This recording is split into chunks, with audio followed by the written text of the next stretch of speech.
ఇప్పుడు ఒకటి ఎగస్ట్రా ఉన్న ఏవైనా కానీ సరే మన ఇంట్లో ఏమైనా కానీ సరే కాయగూరలు కొద్దిగా మెత్తబడిపోయినవి లేదంటే కనుక కొద్దిగా మన పనికి రావన్నట్టుగా ఉంటాయి కదా, అలాంటివి అయితే కనుక తీసుకొని ఇక్కడ నేను ఒకసారి అయితే దంచి తీసి పడేస్తానండి. ఇలా తీసి పడేయడం వల్ల మనకు కొద్దిగా మంచిది. చిన్న చిన్న గులకరాలు ఏమన్నా ఉన్నా కానీ సరే పోతాయి. స్టార్టింగ్లోనే మనము తినే పచ్చళ్ళు అయితే ఇందులో దంచుకోకూడదు, ఏ స్టేజ్ చేయాలి ఇందులో. అందుకనేసి ఏ స్టేజ్ అనేది ఇందులో వేసి నేను కొద్దిగా తీసేస్తున్నాను. ఎందుకంటే కొద్దిగా బ్లాక్ కలర్గా కూడా వస్తుంది అనమాట స్టార్టింగ్లో.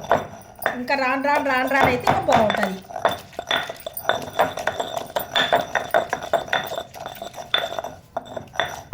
ఇప్పుడు ఇలాగ శుభ్రంగా ఇలా తూడుస్తూ చేస్తూ ఉంటే ఇది కూడా మనకు ఈ కలర్ వచ్చేస్తుంది. నూరుతూ ఈ కలర్ వచ్చేస్తుంది. ఈ మన రోల్ కూడా కొద్దిగా ఇలాగైతే అప్లై చేసేస్తున్నాను నేను. కొద్దిగా అంటే ఇలా చేయడం వల్ల కొద్దిగా ఏదైనా చిన్న ఇసుక మట్టి ఏమన్నా ఉన్నా కానీ సరే పోతుంది అనేసి. చూడండి కొద్దిగా స్టార్టింగ్ కదా కొద్దిగా బ్లాక్ వచ్చింది. రాగి ఏమన్నా బ్లాక్ కలర్ అనేది అంటే ఇంకా ఏ స్టేజ్ ఉన్నా కానీ సరే ఏది ఉన్నా కానీ సరే ఏ స్టేజ్ అనేది ఇలాగ నూరి పాడేయడం మంచిది. మీకు ఎలా అనిపించింది ఈ రోలు?